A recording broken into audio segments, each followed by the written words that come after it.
على سيد المرسلين وخاتم النبيين محمد وعلى آله وصحبه أجمعين. All praise and glory belongs to Allah subhanahu wa ta'ala, our creator, our sustainer and our cherisher. And we send endless greetings, love and salutations upon the best of mankind. He is of course Muhammad al-Mustafa, Rasulullah sallallahu alayhi wasallam. Beloved listeners, beloved youngsters, elders, everyone, assalamu alaikum wa rahmatullahi wa barakatuh. May the peace and blessings of Allah subhanahu wa ta'ala be showered upon each and every one of you. What's going on, people? Here we are again. It is another drive time. Honestly, it seems like just yesterday I was here with you. Actually, I was here with you yesterday, so not a great joke. But it's 5 p.m. Oh, it's just gone 5 p.m., which means it's another interesting, informative, thought-provoking drive time discussion. And joining me in the studio today, I am very excited, very curious, and eager to learn more about what this group of brothers and sisters are doing. I have got Green Guardians joining me in the studio. I've got Sister Aamenah Patel and Sister Habibah Lunat. Assalamu alaikum, sisters. Wa alaikum salam wa rahmatullah. Listen, first of all, Jazakumullah khair for giving us some of your time. I know Ramadan is especially busy for our mothers and sisters and coming in to talk about Green Guardians. So let's start from the top and just tell our listeners what are Green Guardians, who are the Green Guardians, and what is it you do? I will start with you as the founder. Green Guardians Leicester are a group of Muslims living in Leicester who want to lead cleaner and greener lives closer to our religion. That's basically who we are in a nutshell. Okay, Habibah, would you like to add anything to that? So I've always been passionate about climate issues and environmental issues, and I was really pleased when Aamenah got in touch with me to let me know that she was thinking of forming this group, and I was overjoyed and jumped at the chance to join the group. So to make it more official, because I felt as Muslims it's something that's not at the forefront of everybody's priorities, whereas our faith, if you look at the life of our Prophet ﷺ, everything, he was an embodiment of mercy for the universe, for all creation. And creation includes everything around us, everything Allah has created. So, to bring that information at the forefront for Muslims to embrace. So I hope that, as Green Guardians, that's something that we can educate our community. Okay, great stuff. So for the next 45 minutes or so, we are going to be talking about everything green and good.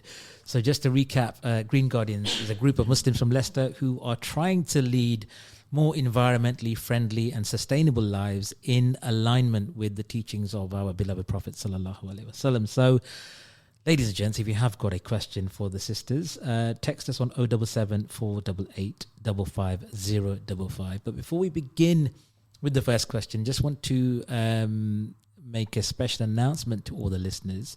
As part of the run-up to Eid, Ramadan Radio is supporting the Children's Hospital by raising money to buy Eid presents for all the children who will unfortunately and sadly be spending Eid day in the hospital. So if you have got a young person or a child in hospital, or you know someone, this is the perfect time to get involved and donate some money as part of a fundraising drive to put a smile on these little youngsters' face during Eid. Just think about all the presents you're going to get and think about those children who are in hospital. So if you want to go to justgiving.com/fundraising/Ramadan-radio and you can donate there. Right, so back to the Green Guardians. So Aamenah Patel, you are one of the founders. I would like you to explain exactly when and why and how it all started. And what was the moment, the trigger point where you just felt, you know what, I need to do something? Yes, so we formed last February, so February 2021, and it was quite an embarrassing start. I'll tell you why.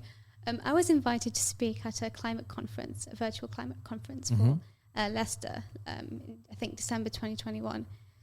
2020, I can't remember the date now. 2020, Everything's a blur since COVID.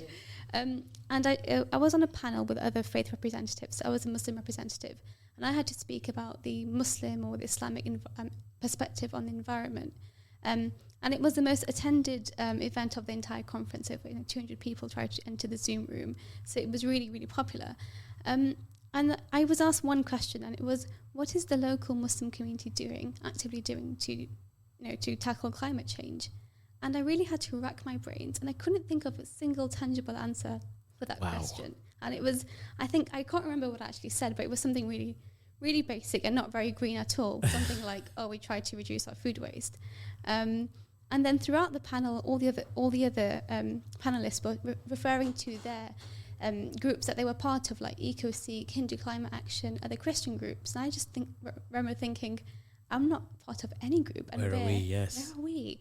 And as Leicester Muslims, we are one of the biggest faith groups in Leicester, but we're not doing anything for the environment. So I think it was that moment I realised I need to do something. I personally know so many other people who are green inclined, like Habibah, and other people, and friends and family. And I thought, why not come together to actually bring about action, so our voices become stronger, and we can actually bring about change. So that's how Green Guardians came about, alhamdulillah.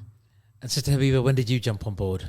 So I actually did join that Zoom partly. Oh, yes. I do remember. And it was soon after that Aamenah contacted me that she was thinking of creating this group, and I didn't need to think twice. I was on board straight away because I've always felt it was something that was needed, but it was something that I didn't have in me to initiate myself. So I'm so glad that Aamenah, with the young blood, something she's initiated, and I'm Mashallah. behind them all the way. Great stuff. So what sort of initiatives or activities has the group done since its inception? So I think we formed during COVID. So the first few months we were just entirely on social media, just pumping out posts, information, advice about how people can make small changes. And then once restrictions were lifted, we slowly started going out and doing really basic litter picks at Spinney Hill Park, Humberston Park. We did one last week on St Saviour's Road. And so we've been... That must have been hard work, litter picking. We'll tell you about that later. Okay. But so we've been litter picking mostly. We've done small events at City Retreat, and inshallah we're hoping to do more with masajid and madrasas in the future. I think mostly our presence is on social media, so providing really informative posts about how people can bring about small but meaningful change in their lives. Okay, so before we go to the next question, I did see something recently on my WhatsApp up about a green iftar. Is that something you guys are involved with? Yeah. Yes. Okay, tell us more about that. So that's happening tomorrow, inshallah, at the City Retreat. It's a green iftar, so we're having no meat. We're hopefully cutting down on all single-use plastics, so no plastic bottles, no plastic plates or spoons. And we try to, support local businesses and in the food that we're providing, inshallah. You know what? I can just hear all the Muslim brothers scream at the thought of having an iftar with no meat right now. I'm just thinking, what? How can this be? I'm sure it must be haram not to have meat in an iftar or something like that. So, okay, so that's happening tomorrow. Where's it happening? At the City Retreat? At the City Retreat. Unfortunately, it is fully booked. Okay. Well, I'll have to stick to my samosas then. Sorry, I'm just going to have to give that miss. All right, okay, so let's just get back to what we were talking about. So, great initiative. Obviously, great to be aligned with the seerah and the teachings of our beloved Prophet sallallahu alaihi wasallam. But looking at sort of modern, wider society, climate change, the environment, global warming, reduction of carbon footprint, these are now sort of near the top, if not at the top of mainly all of the Western countries' agendas. And do you think this is something now that we as a Muslim community also need to move up the agenda? Because Sister Habibah, you mentioned that, it doesn't seem to be at the forefront of our community's thinking. Now, I'm sure there are other Muslim communities that argue, no, we're doing a bit, but I think it's fair to say generally within the South Asian Muslim community in Leicester, more could be done. Yes? Yeah, absolutely. It's not talked about enough as much as, I don't want to be shut down for what I'm going to say, but in the massages they'll talk about everything but climate change. Yes. And climate change needs to be at the top of the agenda, as well as all the other issues as well.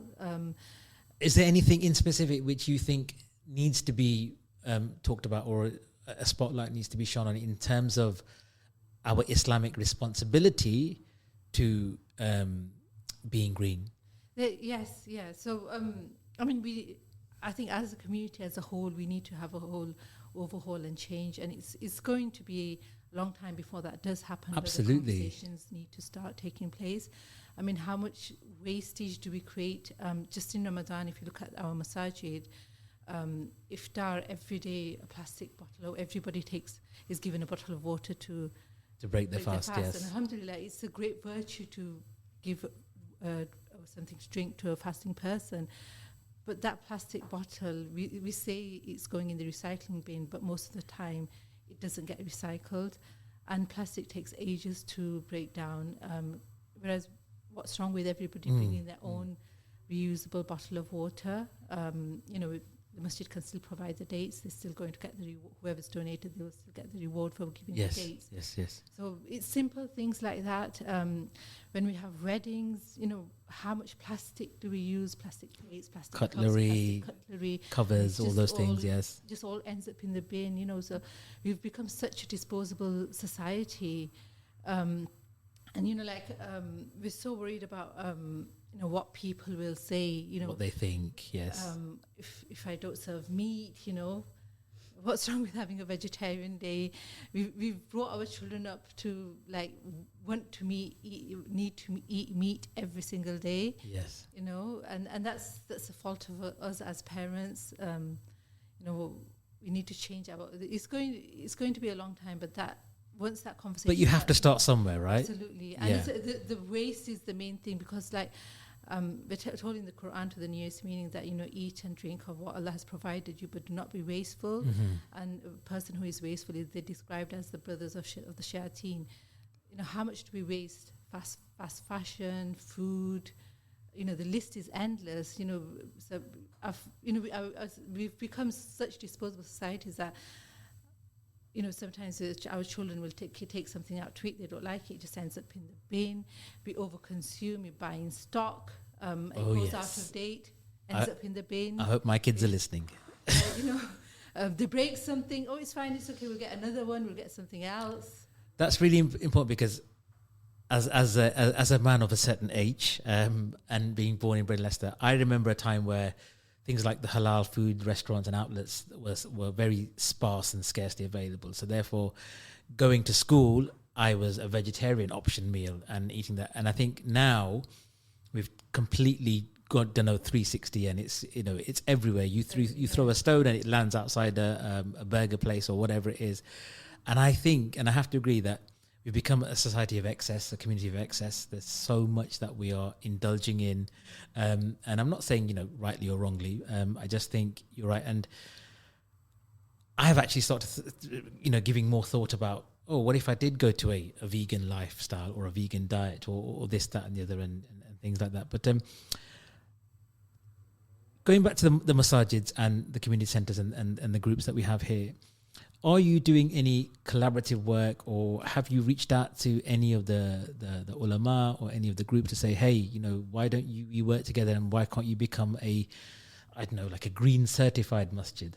Yes, we have. We did that last year. We have again this year with our particular Refill Ramadan campaign, which is encouraging all masajid to tell their musallis, their attendees, to bring their own water bottle if they can. And that will reduce, I think, thousands of plastic bottles going into landfill each year.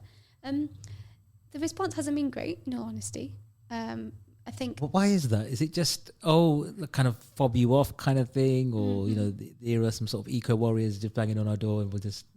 I think it's a mixture of things. I think the first thing is lack of, understanding of why of the climate change, how carbon, the carbon, all the gases, all that. People not understanding the science behind it, so not really seeing why it's so important, and not really being aware of the earth that's actually heating up.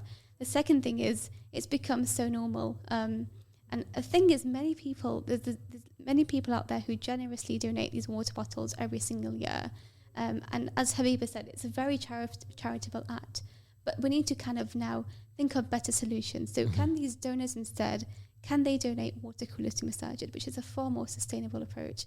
Can they donate reusable bottles, which the masajid can then sell, for a profit for their own centres? So we just need to think of more sustainable and more efficient ways of giving water to musallis. So I think the masajid which we have engaged with this year are the Peace Centre. They've put up our posters. So we've given posters to masajid, and so the ones which have put them up are Peace Centre, Oadby Mosque. I think Darul Arqam might have. The rest, a really, really terrible response, unfortunately. No. So going beyond the Muslim community, and I'm just thinking, as you've been talking, you have to excuse the beeps outside. This is live radio. What can you do?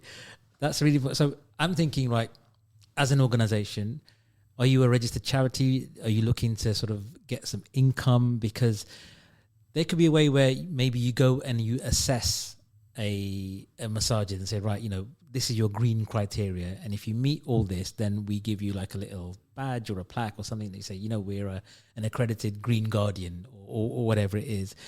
And then can you incentivize those organizations as a result of that to do that? Because it kind of feels like what's in it for me is probably what they're thinking, isn't it? That's certainly in the pipeline, inshallah. We're still a voluntary community group looking to register within the next few months, inshallah, as a charity. Okay, so fantastic, and inshallah, all the best with that. Sister Habibah, I wanted to ask you, who's part of the group? How many members do you have? And is it just sisters who are doing this work? No, we've got brothers on board as well, albeit very few. Majority of us are sisters. I think, I can't give, off the top of my head, I can't give a count of how many members. I think about around 30, 40. About 30, 40, yes. Yeah, we're slowly growing as word's getting out. The brothers that we have got on board, they are active, and it's good to have the brotherly perspective as well. Okay, so brothers, if you're listening, check out Green Guardians. How have you got a website? We've got an Instagram page. Or to join our group, all you have to do is go into our Instagram, which is Green Guardians Leicester. Click on the Linktree link in our bio, and then you should be able to join our Telegram channel, inshallah. Okay, so check out Instagram, check out Telegram, and what was the other one? Facebook, wasn't it? Yes. Facebook. All right, guys.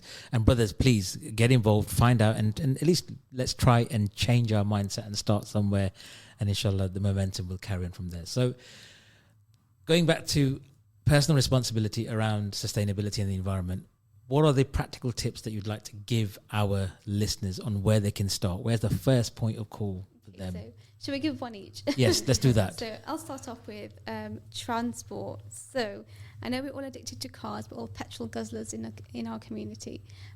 If you can set one day to be a car-free day of the week, that would be a good starting point.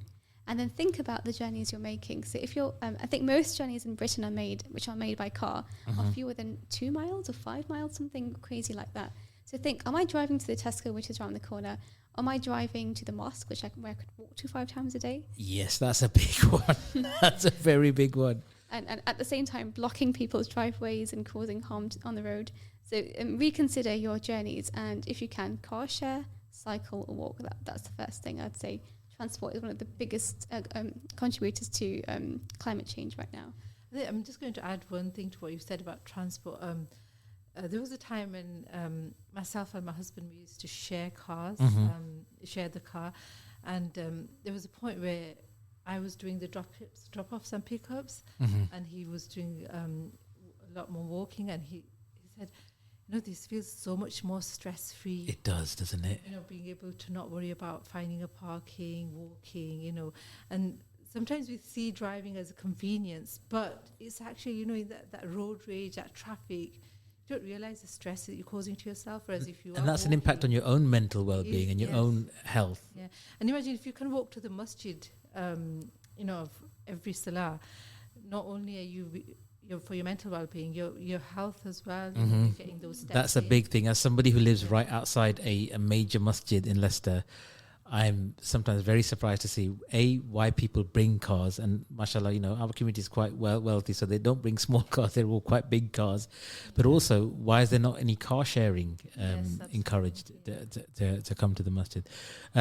Any other tips? Go on, Aamenah. I wanted to add the point about big cars, because that's one of my biggest bugbears. Is it? Yes.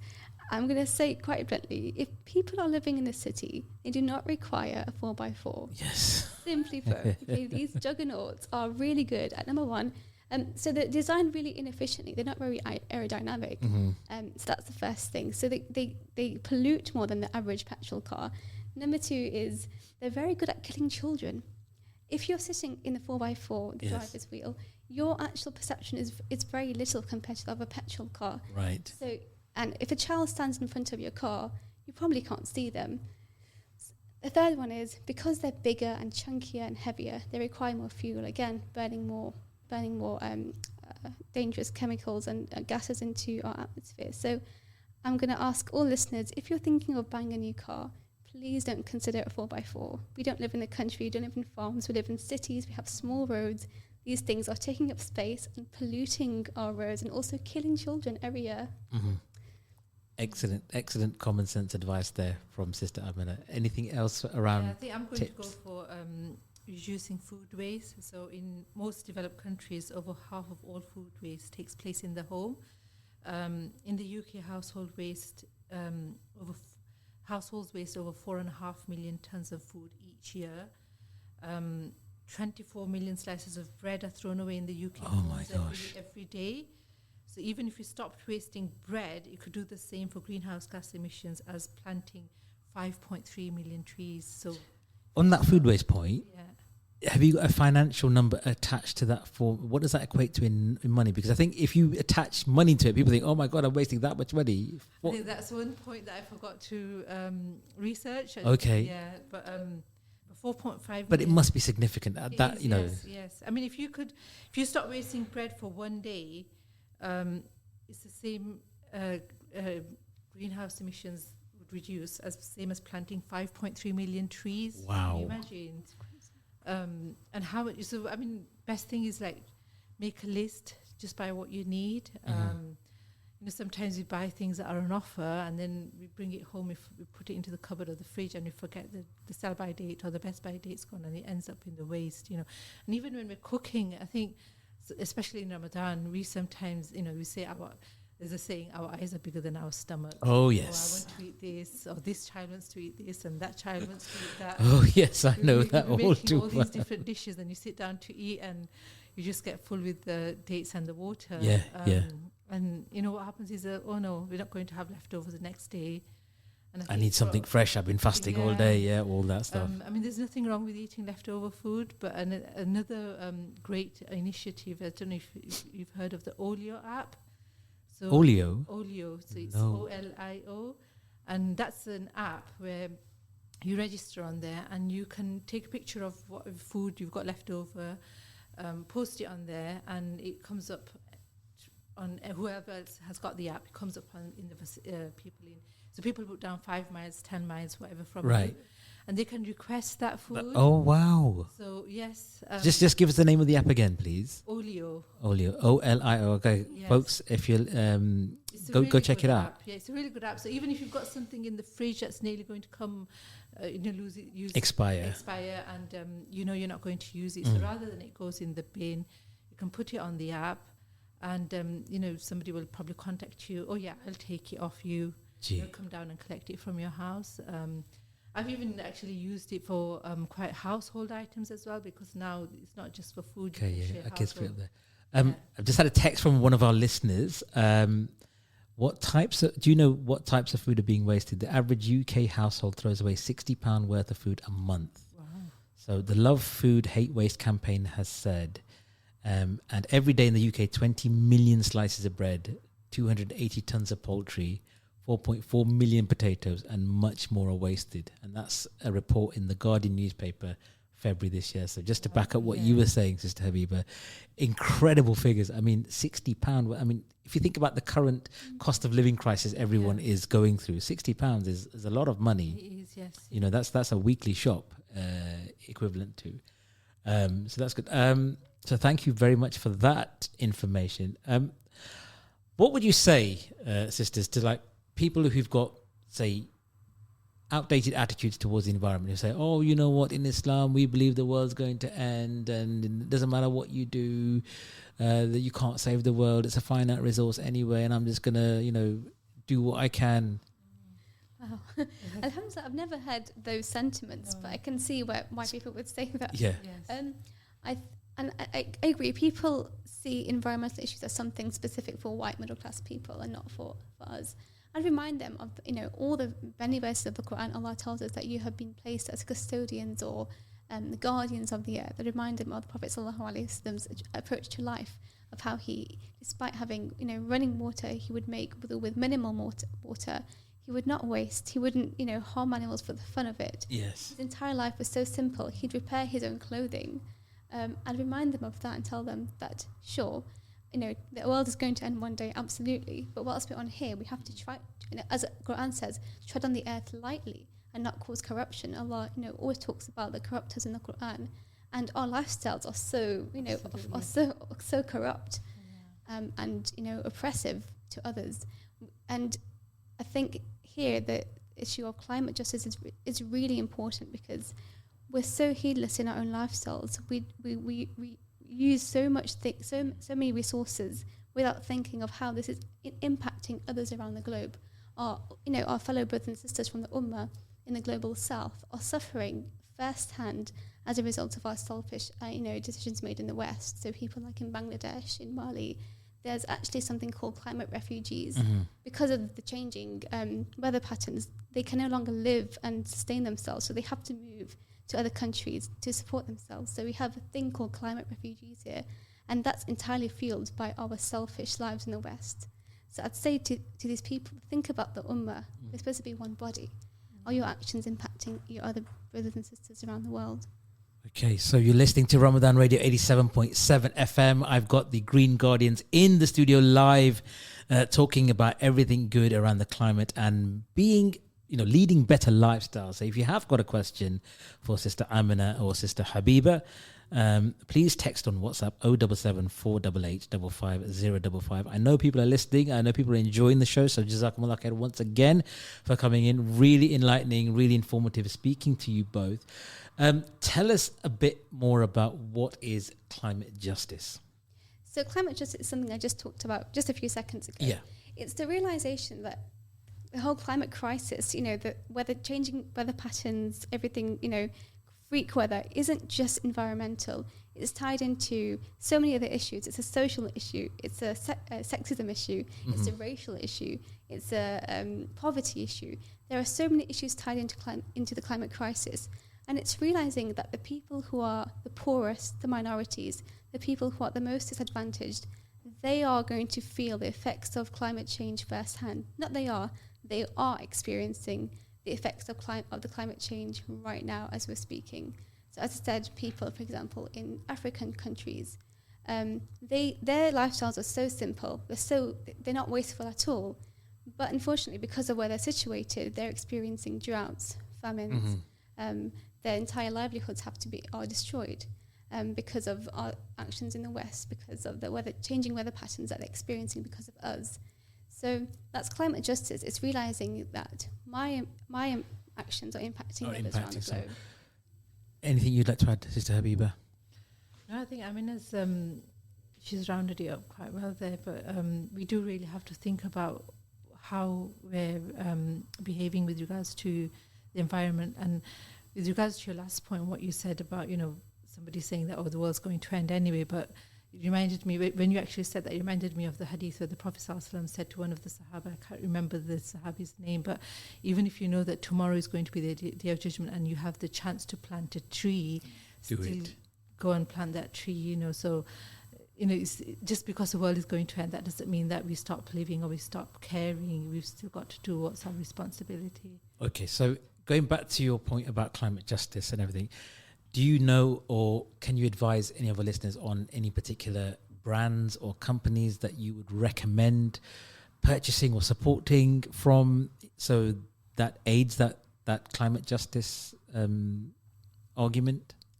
I think in terms of brands, I think supporting local is better. So if you can buy local produce and supporting small local businesses, that's always better than, giving money to bigger corporations who are the real, the evil ones in this whole thing, the ones who plunder and pollute and who take advantage and corrupt. So smaller local businesses, that is obviously more expensive. So just, I think for all listeners, take in mind what your budget is and assign money, a little bit of money to local and smaller businesses. I think that's what I'd say. I think, I wouldn't go talk about brands or supporting, but I would encourage people to start what they can, growing their own food and vegetables where they can. And it's a good initiative, I think, to do with the children, to actually plant the seeds, watch it grow, and then to harvest that. And even if it's a simple thing like potatoes and carrots, and tomatoes, and it's teaching the children where your food comes from. And I think that's where my love for and my awareness of the environment came from. Where as a child, my dad, I remember him teaching me how to plant potatoes. That must have been so satisfying. As a child, I just found it so amazing how my dad, the potato had grown tubers, and he put it into the ground, and I'd watch it grow, and then at the end we'd harvested this whole load of potatoes, and that memory is just so vivid, and I still really enjoy it. And it says for your mental health as well, to actually because we're made from the earth, when we do play and use the soil, touch it, that connection we get with the earth as well, it's really satisfying. Just simple things like that to create that awareness with our children. So on that point with children, are Green Guardians at the moment, or are there any plans to run like workshops where you talk or teach or involve some of the youngsters? Because I suppose the ideal target audience would be the youngsters, who've got the fresh minds, who are not sort of opinionated in that respect, where you can sort of bring them in and actually educate them from the beginning, and then they can start implementing those behaviors from an early age right through to adulthood. Because a lot of what we talked about is, it's routine behaviors that we've just used to, and it's convenient for us, and we need to move away from that. So is there anything like that you're working on? Yes, inshallah. We want to work with madrasas. So if anybody listening works in a madrasa, please get in touch with us. We'd love to do workshops and classes with young children. And also the litter picks we do already are so much fun for young children. Yes, we have children joining us on the litter picks. And so when do these take place? When's the next one? This Sunday, I believe, outside Masjid Umar. Outside Masjid Umar. Okay, I want to send my two out there. So then we went to target Evington Road this Sunday. Yeah. Is it 11 o'clock? 11 o'clock, yes. Yeah, I think, just on what we've been talking about, one of my big bugbears and frustrations is I live outside Masjid Umar, and I see how our brothers park, and I get angry at them, not because they're parked, because they're inconveniencing somebody who might be in a wheelchair, or a mother needing to cross the road with their pushchair or buggy. But I just feel like we have, because my friends tell me, "Oh, Irfhan, just don't let it affect you. It is what it is," and But I just think we should lead more by an example. Absolutely. And I just think this is where I feel a bit let down, that we, just small things create a big impact. Is that your feeling too? Yeah. So if everybody was to make a small change together, we make a big impact, even if that means, like reducing the amount of plastic you use in the house, where you have a choice, where you can buy something that's wrapped in plastic or something that's not, and you go for the object that's not wrapped in plastic. It's going to make a big difference. It's pebbles that build up a mountain. And I think one other point we wanted to talk about is fast fashion. Yeah, let's go for it. Talk about it. So how nowadays the Primarks of this world, yes. Yeah. So how many items do we buy and then we wear them about one or two or three times, and then we dispose of them. Yeah. And that as well has the impact on the people, on the workers in the poor countries that are creating those garments. The exploitation. Yes. And we've got no qadr of what we have, that lack of gratitude of what Allah has given us. And all this, that we throw that away, those garments. Remember, when we throw something away, there is no away. It's going to end up. It has to end up somewhere, doesn't it? And it doesn't, break down overnight. It does it just disappear magically into thin air? It doesn't, no. So on that, those are obviously brilliantly valid points, and everyone would agree. But I think there are some elements of society who would say, how do I marry up my ambition to be more sustainable, to be more green, to be more mindful of what I'm doing, versus the amount of money I have in my pocket? Because as you mentioned, Sister Aamenah, it does cost a bit more to source locally, to be sustainable. When you go into the supermarket and you see things like the fair trade badge on coffee and tea and things like that, and chocolate, you think, wow, I'd love to buy that, but it's sometimes significantly more expensive than, say, a value branded item or whatever that might be. So I think it depends on different aspects. So certainly buying eco products is more expensive, but with things like fast fashion, it's actually better for your wallet. So the thing the first thing I'd say is just stop buying. That's the first thing. Just don't buy it. That's it. Don't go to Foss Park anymore. Do you really need it? You know, are you just buying it just because an Instagrammer has posted it and it looks nice? You know, alhamdulillah, we've got clothes that we can wear that covers. We've got plenty in our wardrobes. Do we really need the latest fashion? And that's important because the Prophet ﷺ said in Eid, at the time of Eid, that, you know, wear your best clothes. Yes. It doesn't have to necessarily be new. Whereas, you know, my kids will be banging on my door saying, Dad, I need some new trainers now. And then this, it's that. the same with like when we have weddings coming up. I mean, summer wedding season's coming up. Does it really have to be? I have to have a new outfit. Oh, you know what my favorite one is? Oh, she's already seen me in that one. She's already seen me in that one. Yeah, get a lot of that. But I mean, my son's getting married in the summer, inshallah. And Mashallah, congratulations. I'm going to ask everybody to wear something from what they've already got. I don't want them to go out and buy new outfits. Inshallah, I hope that is something that, you know. Yeah, I hope your son's getting a new outfit though. Yes, yeah. But I'm really looking into reducing over the week as well. How you know, with the amount of plastics I'm going to use, the food as well, inshallah. Okay, we're just getting a text in from Sister Wajida, who's listening. Jazakallah for your support, sister. Just to say, keep up the good work, Green Guardians. Can't wait to join you on the litter pick soon, showing how being a Muslim goes beyond prayer and truly a way of life. That's a really important point. You know, it's not just about the namaz and things that we do. It's how we live day to day. Is that salams from the Turkish community, Leicester? Looking forward to seeing you this Ramadan. Is that just come in? No, a bit older. And salams, how are you? I'm very well, Brother Imran. Alhamdulillah. Jazakallah for asking.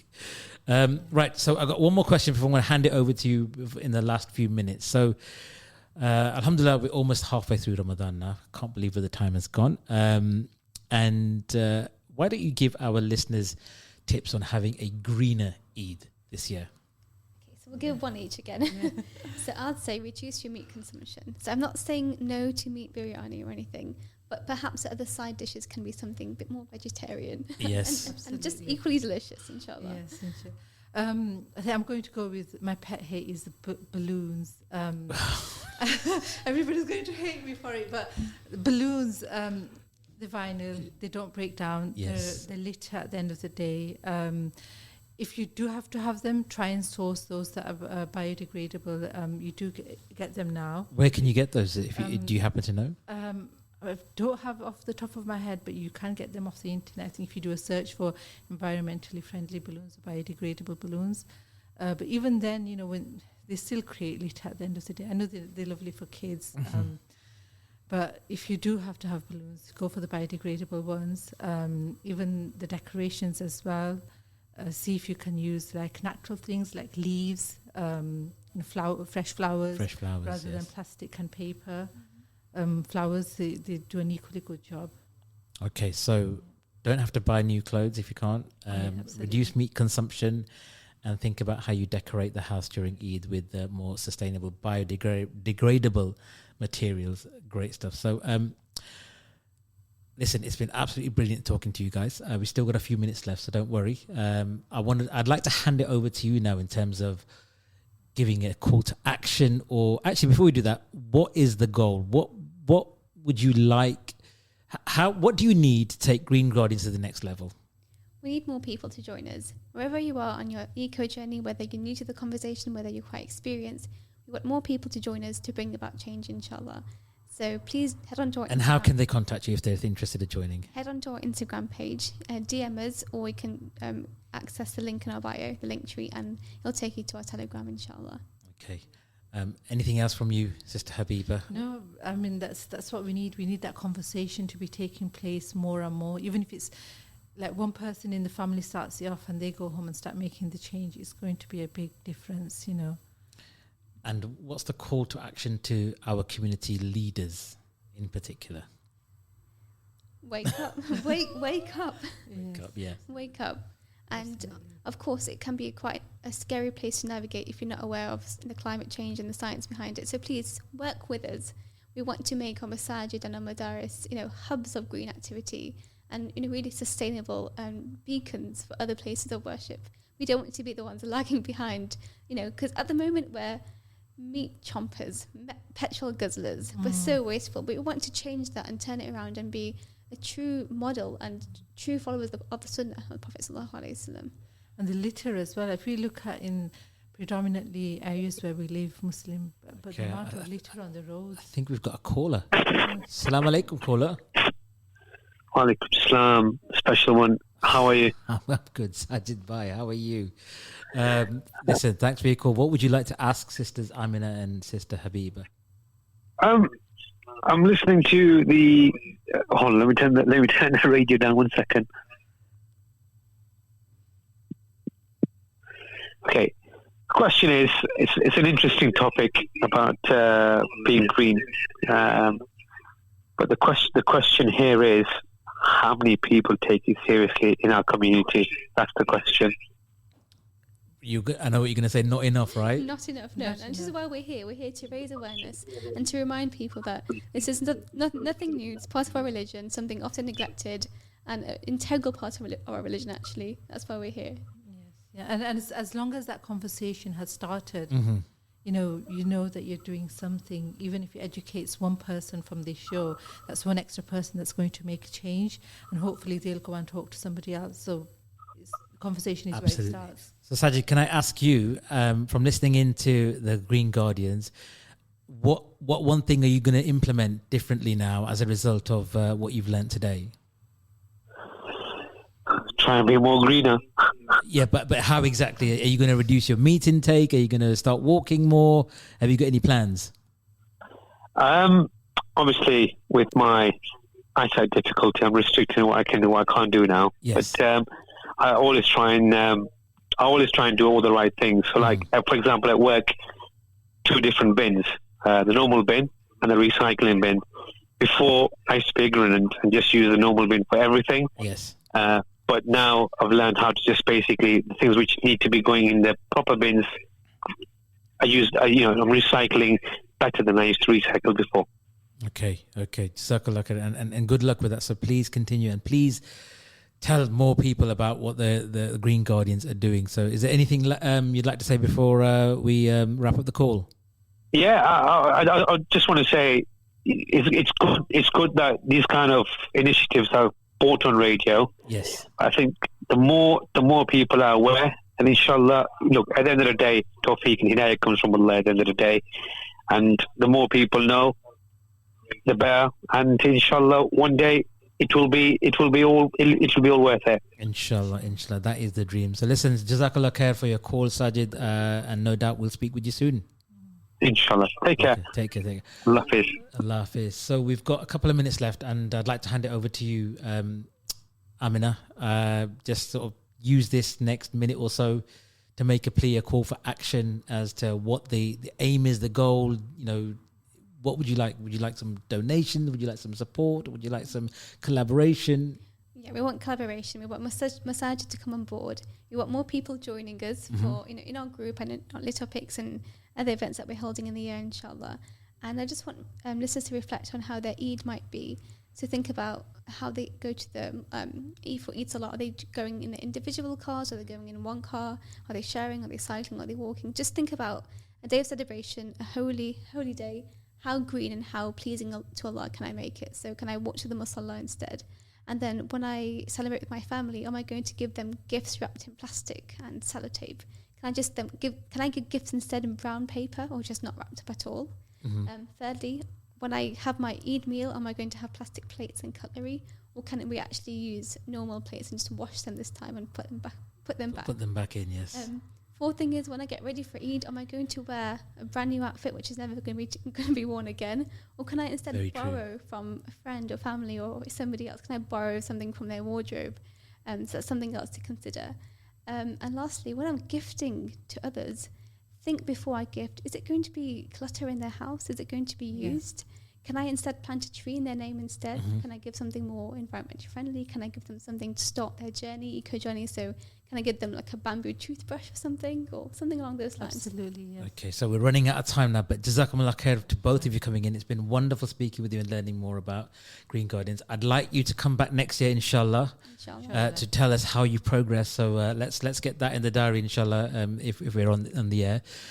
So folks, that is the Green Guardians. Check them out on Instagram and get in touch and get involved, especially the massages. This is Drive Time with me, Brother Irfan, and inshallah, all being well, I'll be back tomorrow, same time, same place, with another interesting guest. Until then, assalamu alaikum.